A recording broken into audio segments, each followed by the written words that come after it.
Captain Jake Morrison pressed his face against the viewport of the Terra Nova and stared at the massive structure floating in the darkness. 3 weeks ago, his ship had been doing routine surveys in the Kepler 442 asteroid field when their sensors picked up something that should not exist. The object was perfectly geometric, a black pyramid the size of a mountain, sitting quietly between two spinning rocks like it had been waiting for someone to find it. Darlisa Carter floated beside him. In the zero-gravity observation deck, her tablet glowing with scan results. She had been the first to notice that the structure was not natural. The materials were unknown to Federation science, and the energy readings suggested it was still active after what appeared to be millions of years. More troubling were the markings carved deep into its surface. They were not random scratches, but deliberate symbols in at least 12 different alien languages. "Captain, I have finished translating 3 more sections," Lisa said, her voice tight with worry. "They all say the same thing in different ways. This is a warning. The Valorian script calls it the Tomb of the Rage-Bringers, and the ancient Sician symbols translate to 'Here sleep those who dream of endless war.' Every language we can read is telling anyone who finds this place to leave it alone." Jake nodded but kept staring at the structure. Command had been clear in their orders. The Galactic Federation Science Council wanted this thing opened and studied, regardless of any warnings. Admiral Krelvos, the arrogant Zephyrion who led the council, had laughed when Jake transmitted the warning translations. The Admiral believed that any ancient threat could be easily handled by modern Federation technology and weapons. "Sir, we are receiving another transmission from Admiral Krelvos," reported Communications Officer Tony Park from his station.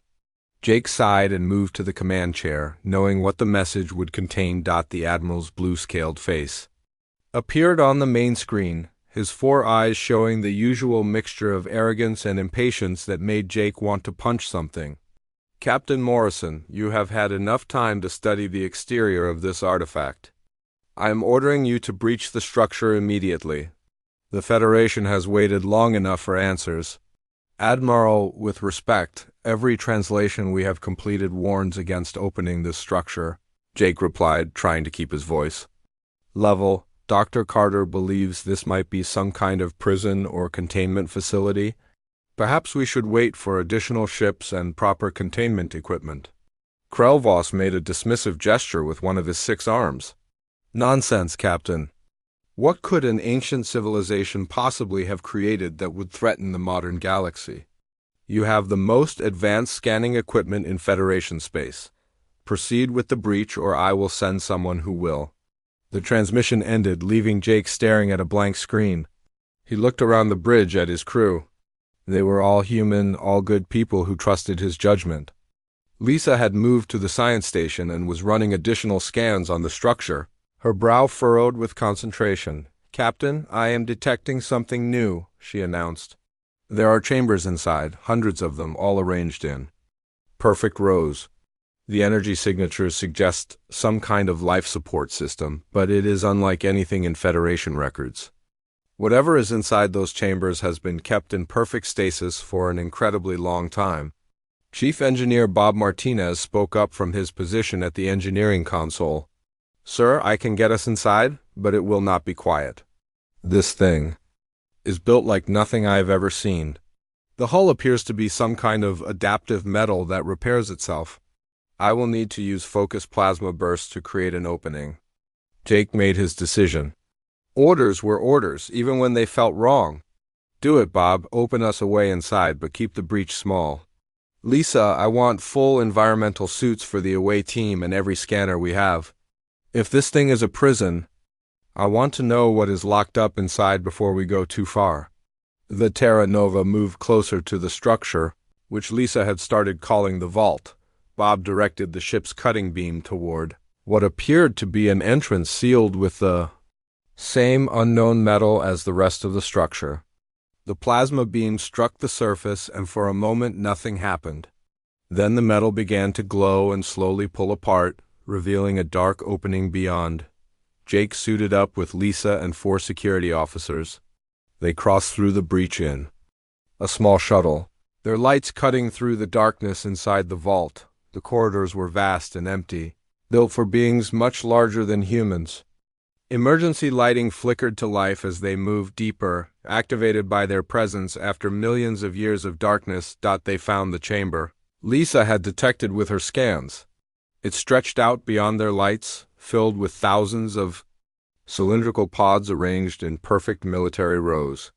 Each pod hummed softly with power, maintaining whatever was sleeping inside. Jake approached the nearest pod and wiped away the dust from its transparent top. Inside was a human face, peaceful in sleep, a man who looked to be in his 30s with short brown hair and strong features. The nameplate on the pod read Colonel Sam Hayes, Earth Colonial Defense Force. Lisa, Jake whispered into his run a genetic scan on this individual. I need to know if this is really human. Lisa's scanner beeped softly as it analyzed the sleeping figure. Captain, this is definitely human, but the genetic markers are ancient. I would estimate this person has been in stasis for at least 50,000 years. These are not modern humans, Jake. These are our ancestors.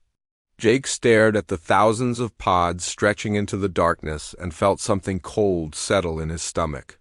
The warnings carved into the vault's exterior had not been about keeping something out. They had been about keeping something in. The first pod opened with a soft hiss of escaping gas. Jake Morrison and Dr. Lisa Carter stepped back as the transparent lid slid away, revealing the man they had been studying for the past 6 hours. His chest began to rise and fall as ancient. Systems pumped warmth and consciousness back into his body. Lisa held her medical scanner ready while the security team kept their weapons lowered but ready. Colonel Sam Hayes opened his eyes slowly, blinking in the artificial light. His gaze moved from Jake to Lisa to the armed guards, and something sharp and dangerous flickered across his features. When he spoke, his voice was rough from 50,000 years of sleep, but his words were clear and direct. Status report. What is the current tactical situation? Sam asked as he sat up in the pod, his movements controlled and precise despite his long sleep. Are we under attack? Has the signal been sent? Jake stepped forward carefully, keeping his hands visible. Colonel Hayes, my name is Captain Jake Morrison of the Federation ship Terra Nova. You have been in stasis for approximately 50,000 years. We found this facility during a routine survey mission. Sam's eyes narrowed as he processed this information. He looked around the chamber at the thousands of other pods, then back at Jake. 50,000 years. The war must be over then. Did Earth win? Are the colonies secure? Lisa exchanged a worried glance with Jake before answering. Colonel, I am afraid Earth was destroyed in a nuclear war about 47,000 years ago. Humanity survived and spread throughout the galaxy, but we are now part of a larger galactic community called the Federation. Something cold and terrible passed across Sam's face. He stood up from the pod, and Jake was surprised by how tall and muscular the ancient human was. The man moved like a trained killer, every motion economical and purposeful. Earth is gone. The colonies survived. What is humanity's position in this federation? Jake tried to choose his words carefully. We are members in good standing. Humans have found their place through diplomacy and cooperation. We contribute to galactic science and commerce. That was not what I asked, Captain, Sam said, his voice dropping to a dangerous quiet. What is our position? Are we equals or are we subordinates? The question hung in the air like a threat. Jake realized this ancient soldier was asking something that modern humans rarely thought about anymore. In the Federation, humans were considered a junior species, newer to space travel than races like the Zephyrians or Arcturians.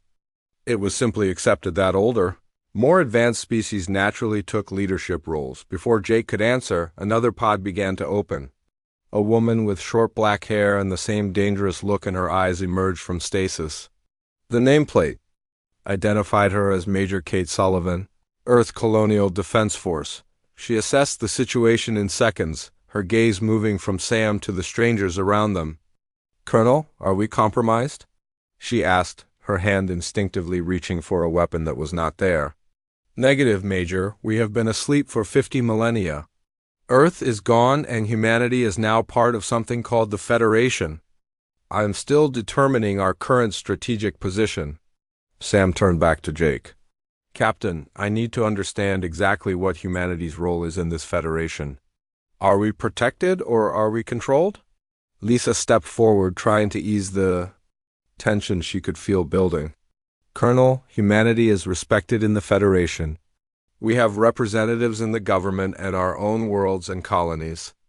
There have been no major conflicts in our region of space for over 1,000 years, Kate snorted, a sound full of contempt. Respected, that is a politician's word, it means nothing. She looked at Sam. Sir, request permission to wake additional personnel for briefing. Sam nodded. Granted. Wake Alpha Squad leadership for immediate tactical assessment. Jake wanted to object, but 6 more pods were already beginning their opening sequence. Within minutes, 6 more ancient humans were standing in the chamber. All with the same predatory awareness and military bearing as Sam and Kate, they moved like a unit, communicating with glances and subtle gestures that spoke of long experience fighting together. Major Sullivan, take Alpha Team and scout this facility. I need a complete tactical assessment of our position and capabilities, Sam ordered. Captain Morrison, you will accompany me to your ship. I need to review current galactic political and military intelligence. Colonel, I should mention that my superiors ordered this facility to be opened, Jake said. Admiral Krelvos of the Federation Science Council will want to meet with you and study this place. The temperature in the room seemed to drop several degrees. Sam's expression became utterly still, and Jake suddenly understood why the warnings had been carved into the vault's exterior. An alien admiral ordered you to wake us against the warnings of 12 dead civilizations? Yes, sir. The admiral believes that any ancient technology or threats can be managed by modern Federation capabilities. Jake replied, wishing he had never heard of the vault.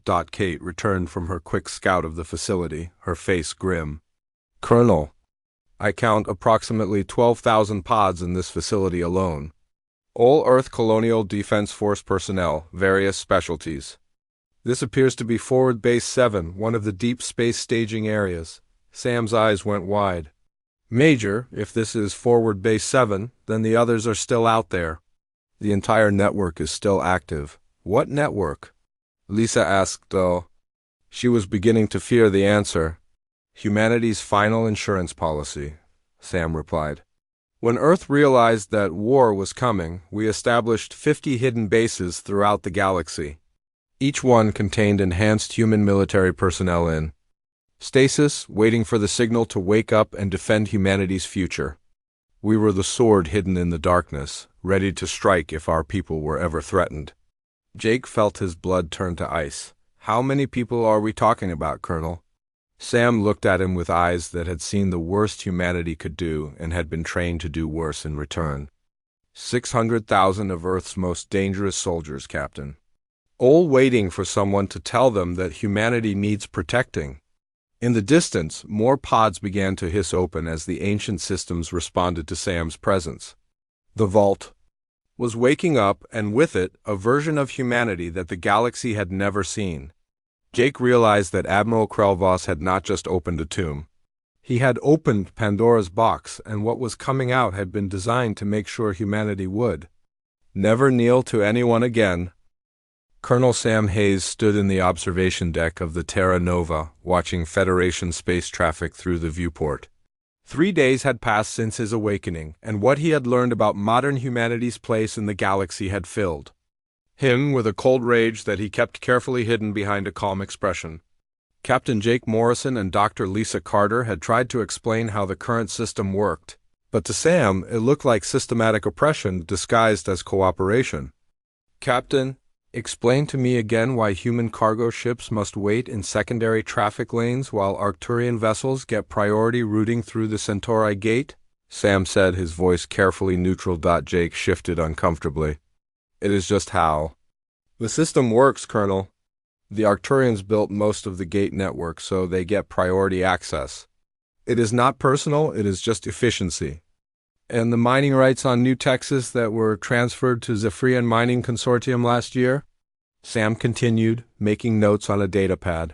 The colony voted on it, Lisa replied. The Zephyrians offered better working conditions and higher Pay than the human companies could match. Sam looked at her with eyes that had seen too much. Dr. Carter, did the colony have a choice? What would have happened if they had refused the Zephyrian offer? Lisa was quiet for a moment before answering. The Federation Trade Commission might have imposed sanctions for blocking interspecies commerce, so not really a choice then. Sam made another note.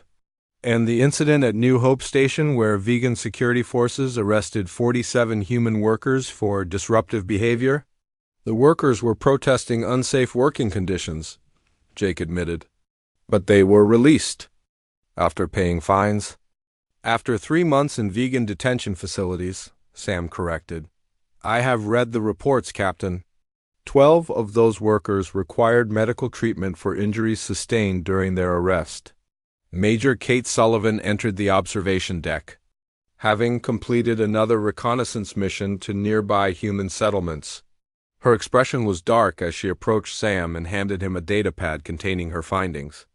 Colonel, I have completed surveys of 6 human colonies in this sector. The pattern is consistent across all of them. Humans provide raw materials and manual labor. Other species control transportation, manufacturing, and financial systems. Human representatives and local federation councils are outnumbered, 4-1, and their proposals are routinely ignored or dismissed. Sam studied the data, his jaw tightening. What about military protection? Human colonies rely on Federation security forces, which are dominated by Arcturian and Zephyrian personnel. Response times to human settlements average 47 hours. Longer than responses to non-human colonies. 3 human worlds have no security presence at all. Jake was growing increasingly uncomfortable with the direction of the conversation. Colonel, you have to understand that this is just how interstellar politics work. Every species has to find their niche. Humans have found ours through peaceful cooperation. Sam turned to face Jake, and for the first time, the ancient soldier. Let some of his anger show. Captain, what you describe is not cooperation. It is subjugation with better public relations. Your people have accepted being second-class citizens in their own galaxy. We are not second-class citizens, Lisa protested. We have full Federation membership and voting rights. Do you? Kate asked. When was the last time a human was elected? To the Federation High Council? When was the last time a major policy decision went in humanity's favor over the objections of the elder species? Lisa opened her mouth to answer, then closed it. She could not think of a single example. Sam moved to a communications console and began entering a complex series of codes. Major Sullivan, initiate Protocol 7. It is time to contact the other bases. Kate nodded and began working at another console. Sir, I am detecting quantum resonance from 37 locations throughout the galaxy. The network is responding. What are you doing? Jake demanded, finally understanding that something larger was happening. Waking up the rest of the sword, Sam replied. For 50,000 years we have slept in the darkness between stars, waiting for the signal that humanity needed protection. That signal was never sent because Earth died before it could be transmitted. But we are awake now, and we can see what has become of our people. On the communications display, dozens of faces appeared as other vault facilities came online throughout the galaxy.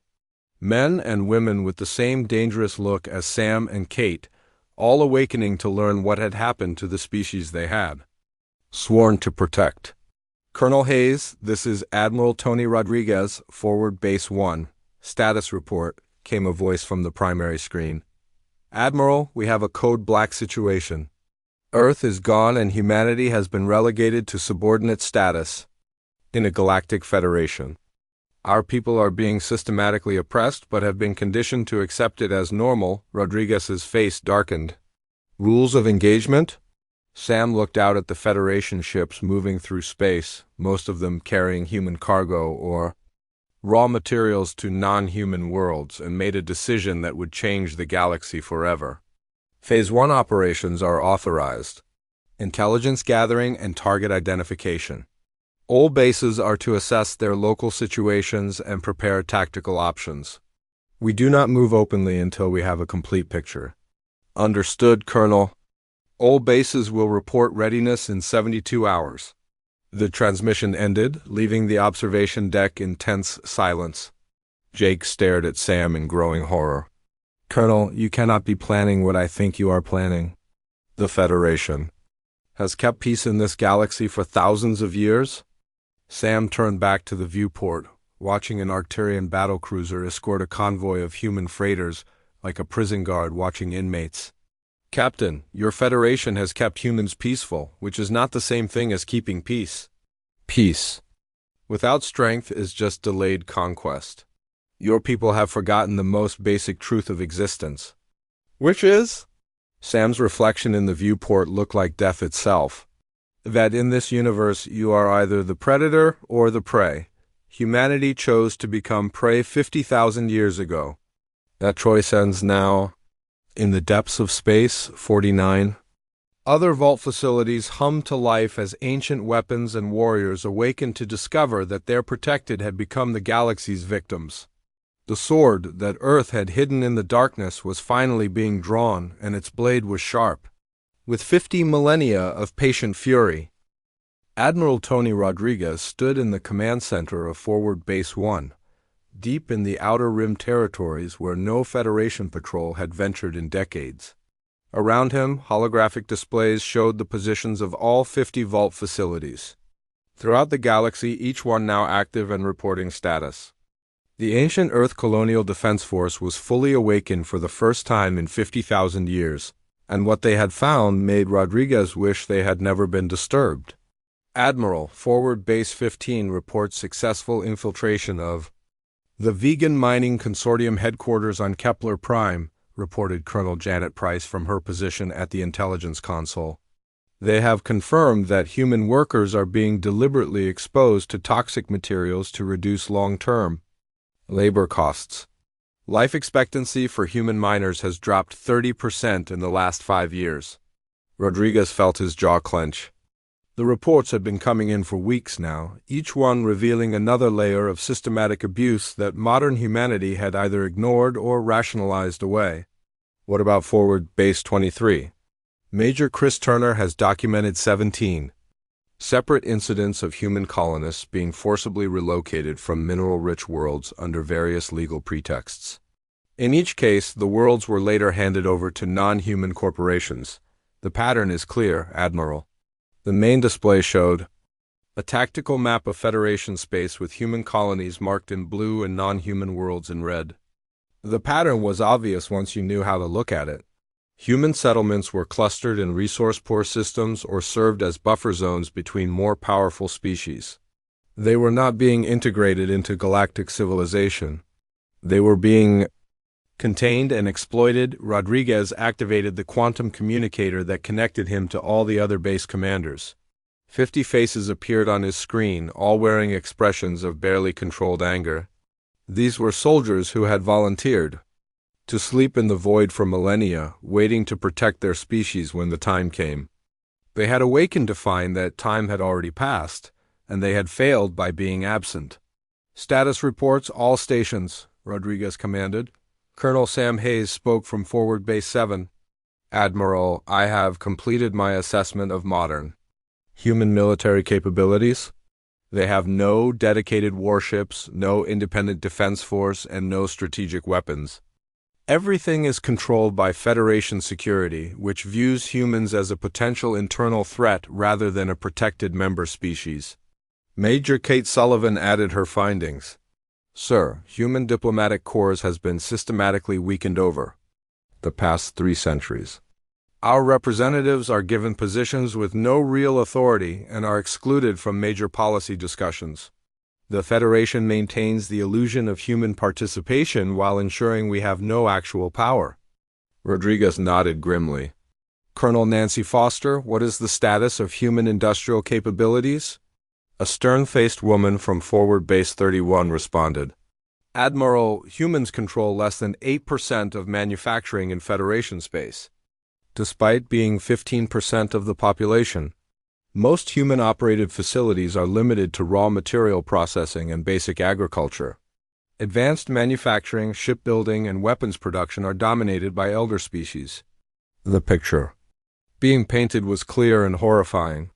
Modern humanity had not found their place in galactic civilization. They had been assigned a place as a servant class and had been conditioned over centuries to accept it as natural and proper. Captain Jake Morrison had been monitoring the transmissions from the Terra Nova, growing increasingly desperate as he listened to the ancient soldiers catalog his civilization's failures.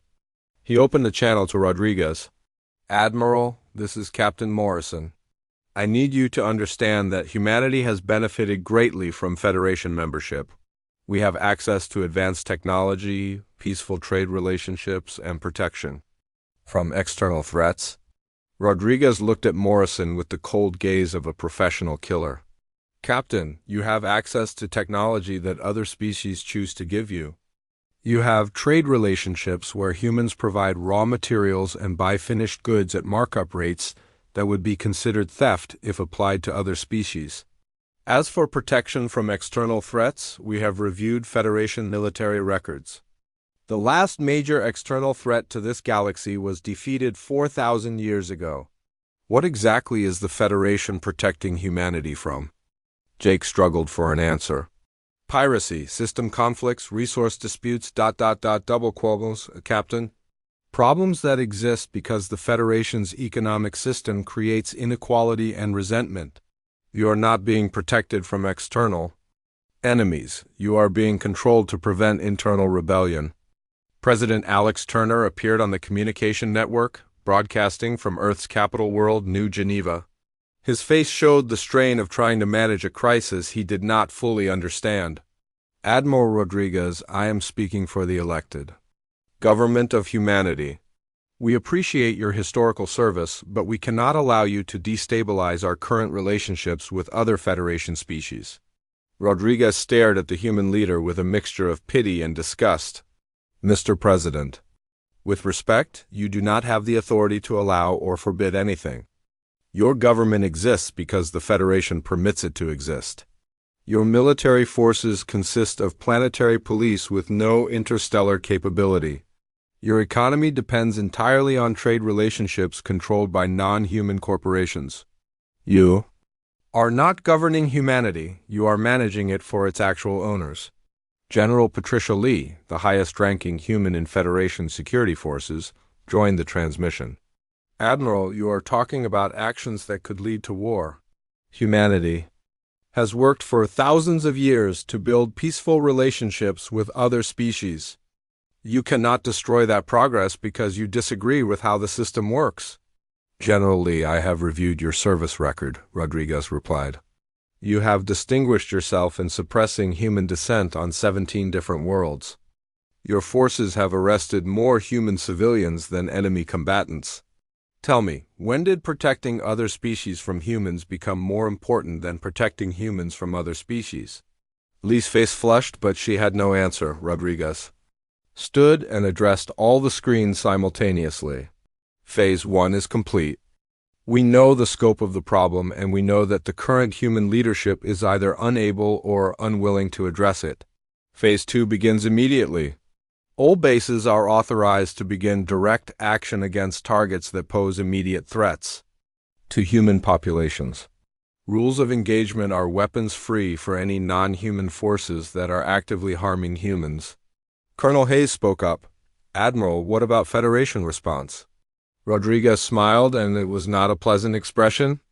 "Colonel, for 50,000 years, the galaxy has forgotten what humans look like when they decide to fight. The Federation has no idea what they are about to face. Modern humanity chose to be sheep, but we remember how to be wolves."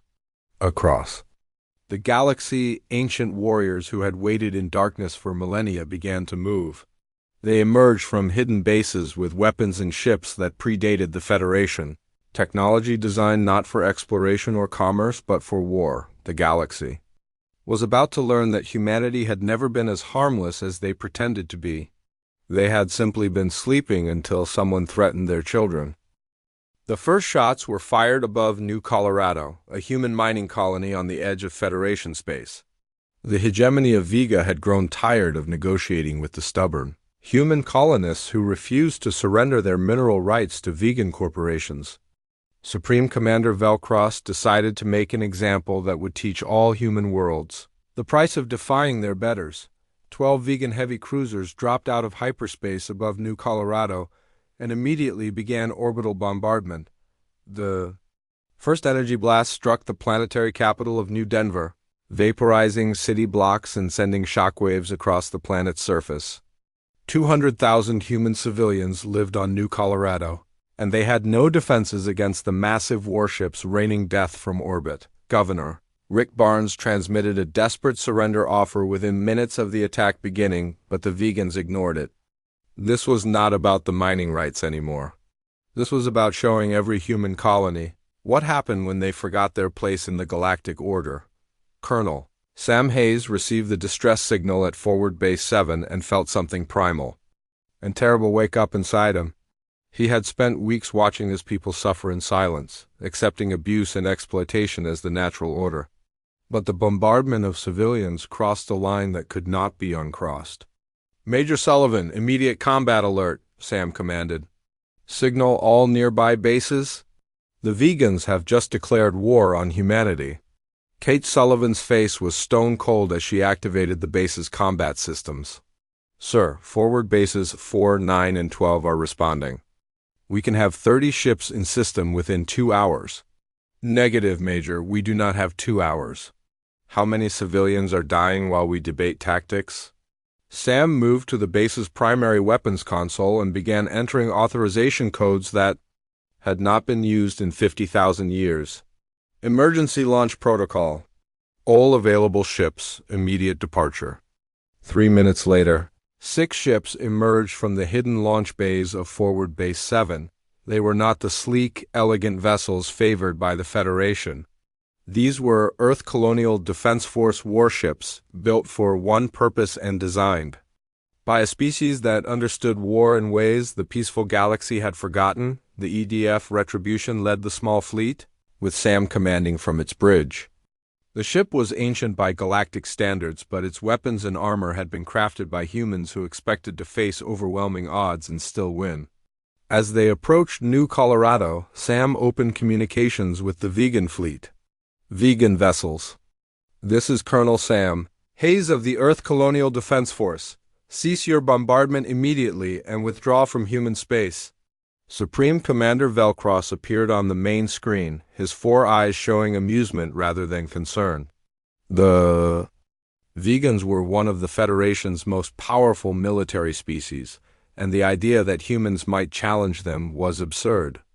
"Colonel, I do not recognize your authority or your jurisdiction. These are Federation worlds under Federation law. Withdraw your ships or face the consequences." Sam's reply was delivered in the flat, emotionless tone of a professional killer. "Commander, you have 30 seconds to cease fire and begin withdrawal. This is your only warning." Velcross laughed, a sound like grinding metal. "You command 6 ancient ships against 12 modern cruisers. Your mathematics are poor, human." The transmission ended, and Sam turned to his weapons officer. "Major Chun, you have tactical command? Show them what Earth mathematics look like." "What happened next lasted exactly 17 minutes and became known throughout the galaxy as the New Colorado Massacre, though historians would debate for centuries whether the massacre was what the vegans did to the colonists or what the humans did to the vegan fleet. The ancient Earth warships moved like nothing the vegans had ever encountered. Where Federation ships were built for multiple roles and compromise solutions, the EDF vessels were pure weapons platforms. Their shields absorbed vegan fire that should have destroyed them. Their weapons punched through vegan armor like it was paper, but it was not just superior technology that destroyed the vegan fleet. It was the way the humans fought. There was no hesitation, no attempt at communication or negotiation once the battle began. The EDF ships moved in perfect coordination, targeting specific systems to disable rather than destroy, then closing to point-blank range to finish their opponents. Major Kate Sullivan led a boarding action against the vegan flagship that became the stuff of nightmares for Federation military analysts. Her team moved through the enemy ship like death itself, neutralizing resistance with brutal efficiency. The vegan crew trained for typical Federation-style conflicts with their rules of engagement and technological limitations, had no idea how to fight humans who had been designed for total warfare. Supreme Commander Velcross died in his command chair, staring in disbelief at the human woman who had just walked through his elite guard like they were children playing with toys. His last transmission was a desperate warning to Vegan High Command about the monsters that humanity had been hiding when the battle ended. 12 vegan heavy cruisers were either destroyed or captured. Not a single human ship had been lost. The EDF vessels moved into orbit around New Colorado and began deploying relief supplies for the survivors of the bombardment. Admiral Tony Rodriguez arrived 4 hours later with reinforcements from forward Base 1, but the battle was already over. He stood on the bridge of the Retribution, looking down at the burning cities of New Colorado, and felt something he had not experienced in 50,000 years. He was proud of his species again. Colonel Hayes, status report, Rodriguez requested. Admiral, vegan fleet destroyed or captured. Estimated civilian casualties from orbital bombardment, 43,000 dead, 60,000 wounded. We were too late to save them all, Rodriguez nodded grimly. Colonel, you did what no human has done in this galaxy for centuries. You made them pay a price for attacking our people. But this is just the beginning. When word of this battle spreads, every species in the Federation will know that humanity is no longer defenseless. Sam looked out at the stars where the wreckage of vegan warships was still glowing in the darkness. Admiral, they wanted to teach our people a lesson about knowing their place. I think we taught them a lesson instead. Across the Galaxy Federation, monitoring stations detected the massive energy signatures from the New Colorado system. Species that had grown comfortable bullying humans suddenly found themselves asking uncomfortable questions about what other surprises humanity might have.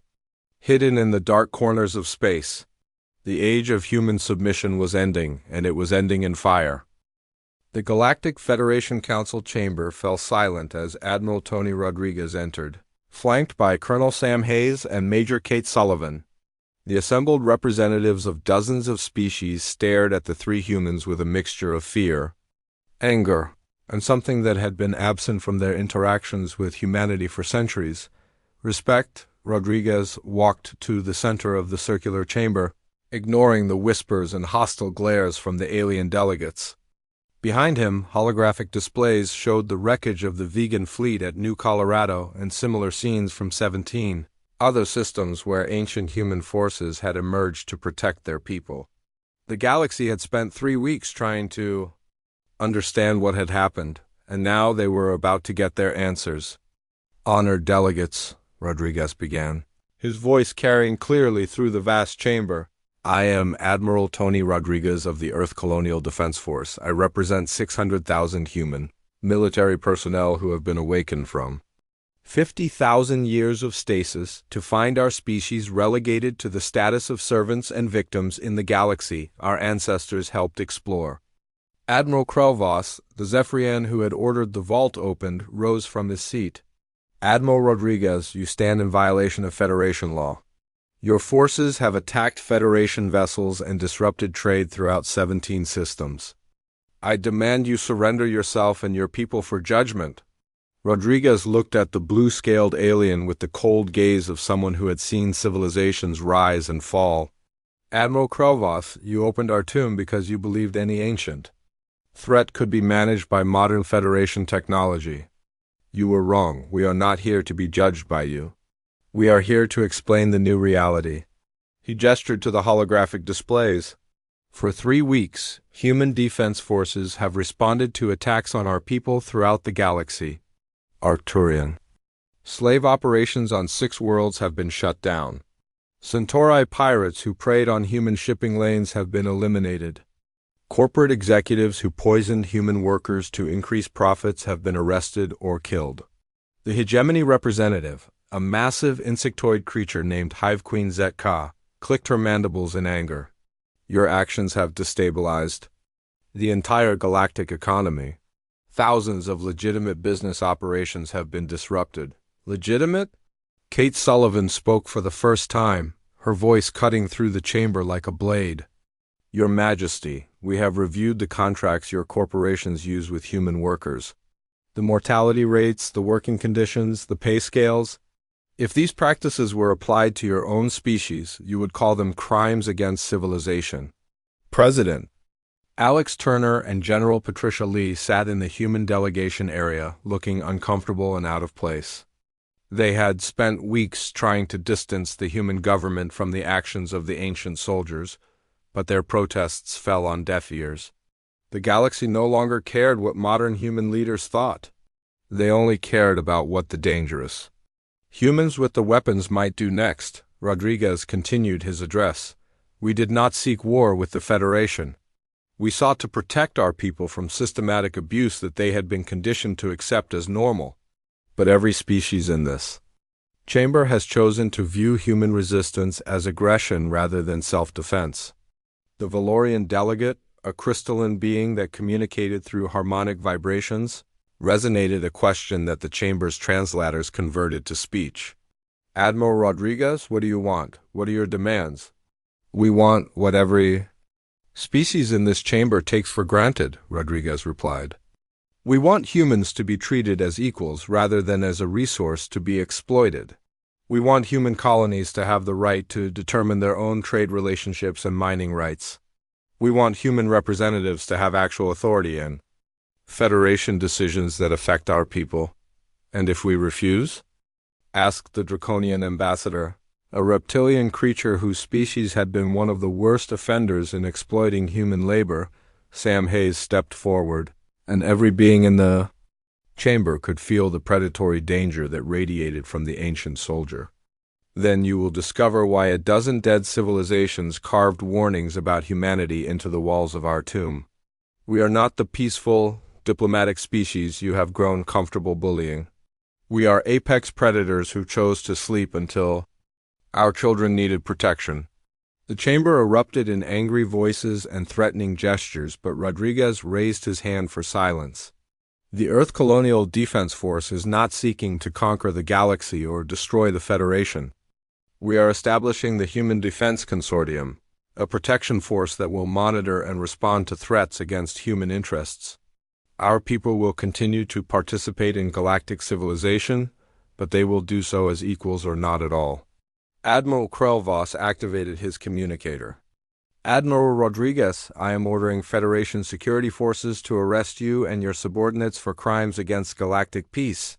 Rodriguez smiled, and it was not a pleasant expression. Admiral, Federation security forces consist primarily of species whose home fleets we have already demonstrated our ability to destroy. How exactly do you plan to enforce that order? Dr. Lisa Carter, who had been silent throughout the proceedings, finally spoke. The galaxy needs to understand something about these humans. They are not like us. We evolved beyond warfare through necessity and survival. They were created for warfare and chose to transcend it. That choice can be unmade. She looked around the chamber at the assembled aliens. You have two options. You can treat humanity as equals and partners in a reformed federation, or you can face the species that conquered its own homeworld and then chose to explore the stars. I have seen both versions of humanity. I strongly recommend you choose to deal with the explorers rather than the conquerors. Rodriguez nodded to his companions. We have said what we came to say. The Human Defense Consortium is now active throughout the galaxy. Any species or organization that threatens human lives or human rights will deal with us. Any species that treats humans with respect and equality will find us valuable allies. As they turned to leave, Rodriguez addressed the chamber one final time. For 50,000 years, you have known humanity as we chose to present ourselves to you. Peaceful, cooperative, willing to accept whatever place you assigned us in your galactic order. That version of humanity was not weak or helpless. It was simply sleeping, dreaming that its children would inherit a better galaxy. He looked directly at each of the major species representatives.